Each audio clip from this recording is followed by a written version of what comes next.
আজকে দুপুরে আমি কি দিয়ে ভাত খাওয়া দাওয়া করলাম ভাবলাম এই ভিডিওটা শেয়ার করি আপনাদের মাঝে। আসসালামু আলাইকুম, সবাই কেমন আছেন? আর অবশ্যই কেউ বাজে মন্তব্য করবেন না। খাওয়া নিয়ে বাজে মন্তব্য করা একদম আমি পছন্দ করি না। দ্বিতীয়টা মন্তব্য করা ঠিক না।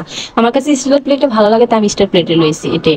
তো আজকের মেনুটা হলো মুরগির মাংস, আর এটা হলো এই যে লাল মুরগিগুলা, মানে কক মুরগিগুলা। আর দেখেন আপনাদেরকে একটু দেখাইতেছি।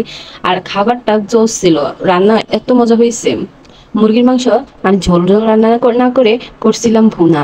আর এক টুকরো লেবু নিলাম, লেবু যদি চেপিয়ে মাংসের সাথে খাওয়া হয় তাহলে খুবই দুর্দান্ত স্বাদ লাগে আমার কাছে। আর সাথে ছিল আমার পেঁয়াজ, যা দেখা যাচ্ছে। তো আমার মুরগির মাংস দিয়ে আমি প্রায় ভাত খেয়ে ফেলছি। আর এখন খাবো গরুর মাংস। অবশ্যই বলবেন আমার মাংসগুলো আর রান্নাটা কেমন হয়েছে।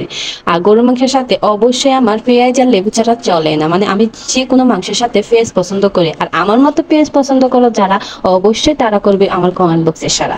অবশ্যই রিপ্লাই দিব আমি তাদেরকে। আজকের জন্য ভালো থাকবে, নেক্সট ভিডিওতে দেখা হবে।